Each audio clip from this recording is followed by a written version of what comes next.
আমি যাযাবর কুড়াই পথের নুড়ি, হাজার জনতা যেখানে সেখানে আমি প্রতিদিন ঘুরি। আমি যাযাবর কুড়াই পথের নুড়ি, হাজার জনতা যেখানে সেখানে আমি প্রতিদিন ঘুরি। আমি যাযাবর। স্বপ্নচূড়ার থেকে নেমে এসো সব, শুনেছ? উদ্দাম কলরব শুনেছ? নয়া ইতিহাস লিখেছে ধর্মঘট, লিখেছে নয়া ইতিহাস লিখেছে ধর্মঘট। রক্তে রক্তে আঁকা প্রচ্ছদপট, প্রত্যহ যারা ঘৃণিত ও পদানত, দেখো আজ তারা সবেগে সমুদ্যত। তাদেরই দলের পেছনে আমিও আছি, তাদেরই মধ্যে আমিও যে মরি বাঁচি। তাই তো চলেছি দিনপঞ্জিকা লিখে। বিদ্রোহ আজ, বিপ্লব চারিদিকে বিদ্রোহ আজ। 15ই আগস্ট, কবি কিশোর সুকান্তর জন্মদিন। রানার ছুটেছে তাই ঝুম ঝুম ঘণ্টা বাজছে রাতে, রানার চলেছে খবরের বোঝা হাতে। রানার রানার চলেছে রানার, রাত্রির পথে পথে চলে কোনো নিষেধ জানে না মানার।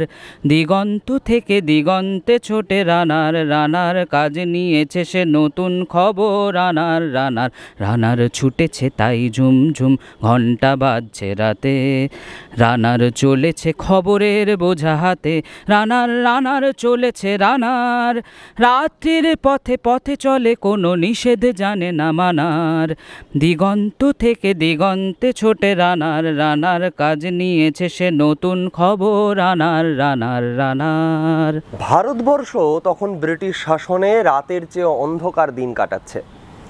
একদিকে সাইমন কমিশন, অন্যদিকে ক্রেগ, ডগলাস, বার্জ, পেরিরা জঙ্গলের শাসন চালাচ্ছেন ভারত ভূখণ্ডের অধিবাসীদের ওপর।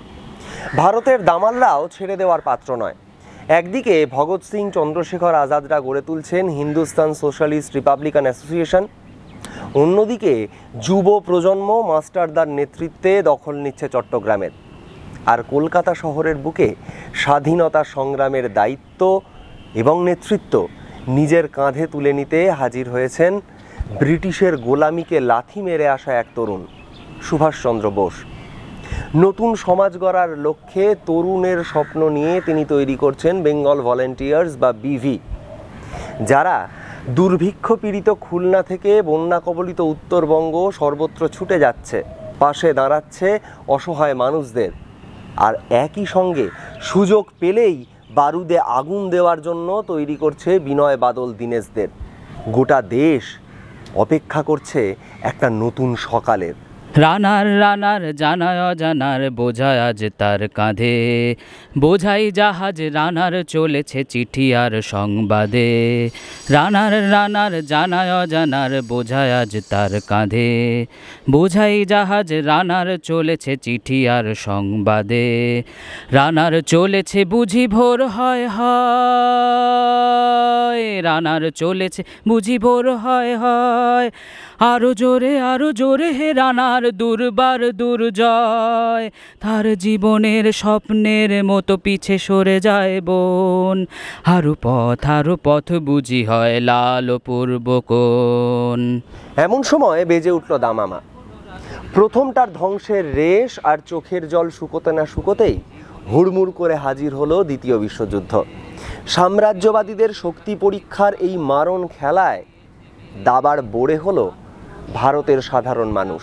এলো আকাল, ট্যাঁকে কড়ি নেই, থাকলেও বাজারে মিলছে না চাল চিনি। খেতে না পেয়ে হাড় জিরজিরে মানুষগুলো মরে যেতে লাগলো পিঁপড়ের মতো। একটা গোটা প্রজন্মের জন্ম হলো রেশনের লাইনে। শৈশবের সবুজ মাঠগুলো তখন কালো হয়ে গেছে বাতিল এরোড্রাম আর পোড়া বারুদের গন্ধে।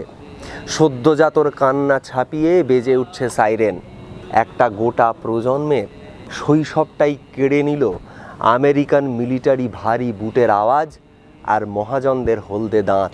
এমনি করে জীবনের বহু বছরকে পিছু ফেলে পৃথিবীর বোঝা ক্ষুদিত রানার পৌঁছে দিয়েছে মেলে, ক্লান্ত শ্বাস ছুঁয়েছে আকাশ, মাটি ভিজে গেছে ঘামে, জীবনের সব রাত্রিকে ওরা কিনেছে অল্প দামে, অনেক দুঃখে বহু বেদনায় অভিমানে অনুরাগে, ঘরে তার প্রিয়া একা শয্যায় বিনিদ্র রাত জাগে।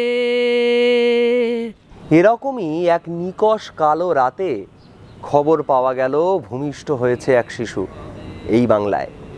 সে পেয়েছে ছাড়পত্র এক, নতুন বিশ্বের দ্বারে তাই ব্যক্ত করে অধিকার, জন্মমাত্র সুতীব্র চিৎকারে। তবু তার মুষ্টিবদ্ধ হাত উত্তোলিত উদ্ভাসিত কি এক দুর্বোধ্য প্রতিজ্ঞায়। কালীঘাটের মহিম হালদার স্ট্রিটে এক নিম্ন মধ্যবিত্ত পরিবারে জন্মানো সেই শিশুটির নামকরণ করল তার জ্যাঠতুতো দিদি রানী। বইপোকা রানী মনীন্দ্রনাথ বসুর গল্প পড়ে তার ভাইয়ের নাম দিল সুকান্ত। রাত্রে ঘুমানোর সময় সুকান্তকে সে শোনাতো গল্প কবিতা। সেই সূত্র ধরেই কমলা বিদ্যামন্দিরে পড়বার সময় সুকান্ত লিখে ফেলল তার প্রথম গল্প সঞ্চয়। বয়স তখন তার কত হবে, 7 কিংবা 8। আর তারপর 11 বছর বয়সে সুকান্ত লিখে ফেলল তার প্রথম গীতিনাট্য রাখাল ছেলে। এরই মাঝে আচমকা দিদি রানী আর মা সুনীতি দেবীকে হারিয়ে সুকান্ত মনে দুঃখ পেল বড়। চঞ্চল ছেলেটার শৈশব তখন ভারাক্রান্ত। কত চিঠি লেখে লোকে, কত সুখে প্রেমে আবেগে স্মৃতিতে, কত দুঃখে ও শোকে, কত চিঠি লেখে লোকে, কত সুখে প্রেমে আবেগে স্মৃতিতে, কত দুঃখে ও শোকে।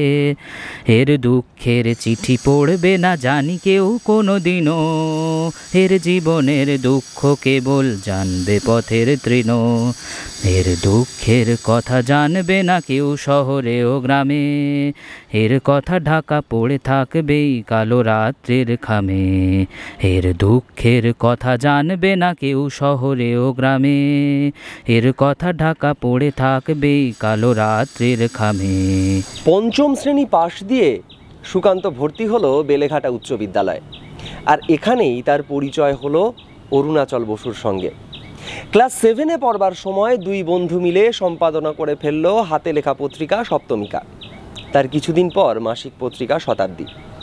আর এই সময় খুব দ্রুত সুকান্ত পড়ে ফেলছিল রুশ বিপ্লবের বই, বলশেভিকদের চিঠিপত্রগুলো।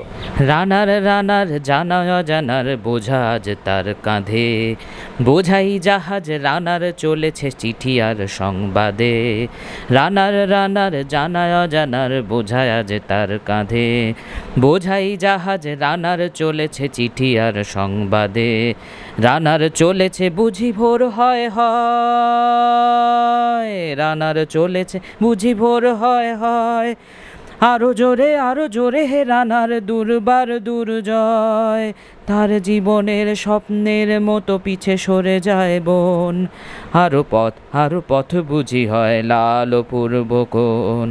1941 সালে সুকান্ত যোগ দিল কলকাতা রেডিওতে।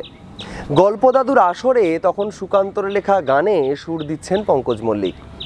রবীন্দ্রনাথ মারা যাওয়ার পর এই আসরেই সুকান্ত পাঠ করল নিজের লেখা কবিতা। এখনো আমার মনে তোমার উজ্জ্বল উপস্থিতি, প্রত্যেক নিভৃত ক্ষণে মত্ততা ছড়ায় যথারীতি। এখনো তোমার গানে সহসা উদ্বেল হয়ে উঠি, নির্ভয় উপেক্ষা করি জঠরের নিঃশব্দ ভ্রুকুটি। এখনো প্রাণের স্তরে স্তরে তোমার দানের মাটি সোনার ফসল তুলে ধরে। এখনো স্বগত ভাবাবেগে মনের গভীরে অন্ধকারে তোমার সৃষ্টিরা থাকে জেগে। আর এ কবিতায় এর পরে সুকান্ত স্পষ্ট করে দিলেন রবীন্দ্রনাথের প্রতি তার বিশ্বাসের কথা, তার বিশ্বাসের উত্তরাধিকারের প্রসঙ্গ। তাই আজ আমারও বিশ্বাস, শান্তির ললিত বাণী শোনাইবে ব্যর্থ পরিহাস। তাই আমি চেয়ে দেখি প্রতিজ্ঞা প্রস্তুত ঘরে ঘরে, দানবের সাথে আজ সংগ্রামের তরে। সময়টা তখন সংগঠিত হওয়ার ডাক পাঠাচ্ছে দুনিয়া জুড়ে। প্রগতিশীল লেখক শিল্পীদের নিয়ে প্যারিস সম্মেলন হয়ে যাওয়ার পর বিভিন্ন দেশে গড়ে উঠছে ফ্যাসিবাদ বিরোধী প্রগতিশীল লেখক শিল্পীদের সংগঠন। বিচিত্রতার রূপ, বিভিন্নতার রং। ভারতেও ফ্যাসিবাদ বিরোধী আন্দোলন জোরদার হচ্ছে। গড়ে উঠছে প্রগতি লেখক সংঘ, ভারতীয় গণনাট্য সংঘ। কলকাতায় তৈরি হচ্ছে ফ্যাসি বিরোধী লেখক শিল্পী সংঘ। এই লেখক শিল্পী সংঘের মুখপত্র অরণিতে সুকান্তর ক্ষুধা দুর্বোধ্য ভদ্রলোক গল্পগুলো প্রকাশিত হচ্ছে। 1944 সাল থেকেই সুকান্ত নিজেকে পুরোপুরি সঁপে দিলেন রাজনীতির আঙিনায়। সুভাষ মুখোপাধ্যায় সেই সময় আর সুকান্তকে নিয়ে বলছেন, রাজনীতিতে শুকনো ভাব তখন অনেকখানি কেটে গেছে। নাচ গান আবৃত্তির ভেতর দিয়ে বেশ খানিকটা রসকস এসেছে। কবিতাকে বাইরে দাঁড় করিয়ে রেখে আমাদের যেমন আসরে ঢুকতে হয়েছিল, সুকান্তর বেলায় তা হয়নি। সুকান্ত তখন মতাদর্শের নৌকোয় চেপে কিশোর বাহিনীর দায়িত্ব সামলে ছুটে চলেছেন পদ্মার এপার থেকে ওপার দুই বাংলায়। আর সময়ের তাড়নায় লিখে চলেছেন, হিমালয় থেকে সুন্দরবন, হঠাৎ বাংলাদেশ কেঁপে কেঁপে ওঠে পদ্মার উচ্ছ্বাসে। সে কোলাহল রুদ্ধ স্বরের আমি পাই উদ্দেশ, জলে ও মাটিতে ভাঙনের বেগ আসে। হয় ধান নয় প্রাণ, এ শব্দে সারা দেশ দিশাহারা। একবার মরে ভুলে গেছে আজ মৃত্যুর ভয় তারা। নিজেকে টুকরো করে সুকান্ত তখন ছড়িয়ে দিচ্ছেন শুধু বাংলা নয়, গোটা পরাধীন ভারত জুড়ে। বিদ্রোহের দিনপঞ্জিকা লিখে চলা কবি কিশোর সুকান্ত তার ঠিকানা কখনো খুঁজে নিচ্ছেন গাছের তলায়, কখনো পর্ণকুটিরে। সহস্র স্রোতে ছুটে চলে নিজেই জানিয়ে দিচ্ছেন, আমি যাযাবর কুড়াই পথের নুড়ি, হাজার জনতা যেখানে সেখানে আমি প্রতিদিন ঘুরি। আমি যাযাবর কুড়াই পথের নুড়ি, হাজার জনতা যেখানে সেখানে আমি প্রতিদিন ঘুরি। আমি যাযাবর। স্বাধীনতা সাম্যের পথ খুঁজতে রাস্তায় নেমে পড়া সুকান্ত পথের নুড়ি দিয়ে মজবুত ইমারত গড়ে তোলবার স্বপ্ন চাড়িয়ে দিচ্ছেন পরাধীন ভারতবর্ষের প্রত্যেকটা মানুষের মনে। আর নিজেই জানাচ্ছেন নিজের ঠিকানার সন্ধান। দুরন্ত এই তরুণকে 46 সালে ধরল ম্যালেরিয়ার যক্ষ্মা। তবু দমাতে পারল না তাকে। বিছানায় শুয়ে শুয়ে ঘরের সিঁড়ি দেখে শাসক ও শোষিতের সম্পর্ক নিয়ে লিখে ফেলল সিঁড়ি কবিতা। আরও অনেক কবিতা, অনেক খবর দেওয়ার বাকি ছিল তার। কিন্তু 1947 সালে দেশ স্বাধীন হওয়ার কয়েক মাস আগেই মারা গেল 18 স্পর্ধা সুকান্ত। একদিন সে যে চিলকে ব্যঙ্গ করেছিল সে জানতো না সেই চিল সে নিজেই। সে চিল লোভী নয়, দস্যু নয়, গর্বিত আকাশচারী। হঠাৎ স্থলিত হয়ে পড়ল ভিড়ের মাঝে, আর উড়তে পারল না, অথবা সময় পেল না স্বাধীন দেশ দেখে যাবার। তবু চলে যেতে যেতে সে আমাদের শুনিয়ে গেল, চলে যাব, তবু আজ যতক্ষণ দেহে আছে প্রাণ, প্রাণপণে পৃথিবীর সরাব জঞ্জাল। ভূমিষ্ঠ হওয়ার অপেক্ষায় থাকা স্বাধীন ভারতবর্ষের কাছে যেন সে করে গেল প্রতিজ্ঞা, এ পৃথিবীকে এ শিশুর বাসযোগ্য করে যাব আমি। নবজাতকের কাছে এ আমার দৃঢ় অঙ্গীকার। তারপর লেখা হলো ইতিহাস। আজ থেকে 77 বছর আগে স্বাধীন হলো ভারতবর্ষ। আজ 2024 সাল। গোটা উপমহাদেশ যেন অপেক্ষা করছে এক নতুন ভোরের। 18 স্পর্ধা বুকে দুর্জয় দুর্মর সাহসে অত্যাচারীর বুলেট যখন বুক পেতে নিচ্ছে বাংলাদেশের তরুণ প্রজন্ম, তখন এপার বাংলায় রাতের দখল নিচ্ছে মেয়েরা। বাংলার অলি গলি পাকস্থলিতে আর গুমড়ে মরা নয়, সোচ্চারে তারা ছেলে মেয়ের বৈষম্য ঘুচিয়ে জন্ম দেওয়ার অপেক্ষা করছে আর একটা নতুন ভোরের। আর সেই রাতে মন্ত্রের মতো আমরা শুনছি সুকান্তর কণ্ঠ। স্বপ্নচূড়ার থেকে নেমে এসো সব, শুনেছ? উদ্দাম কলরব শুনেছ? নয়া ইতিহাস লিখেছে ধর্মঘট লিখেছে। নয়া ইতিহাস লিখেছে ধর্মঘট, রক্তে রক্তে আঁকা প্রচ্ছদপট। আরজি করের নৃশংসতার প্রতিবাদে স্কুল ফেরতা মেয়ের সঙ্গে রংপুরে গুলি খেয়ে মরে যাওয়া ছেলেটার মার সাথে সাথে এই উপমহাদেশের সমস্ত শোষিত নিপীড়িত মানুষগুলো যেন ভূতের মতো উঠে আসছে আজকের বাংলায় স্বাধীনতার রাতে। কলরবের সুরে তারা গেয়ে উঠছে গান। সুকান্ত আমাদের শেখাচ্ছেন, প্রত্যহ যারা ঘৃণিত ও পদানত, দেখো আজ তারা সবেগে সমুদ্যত।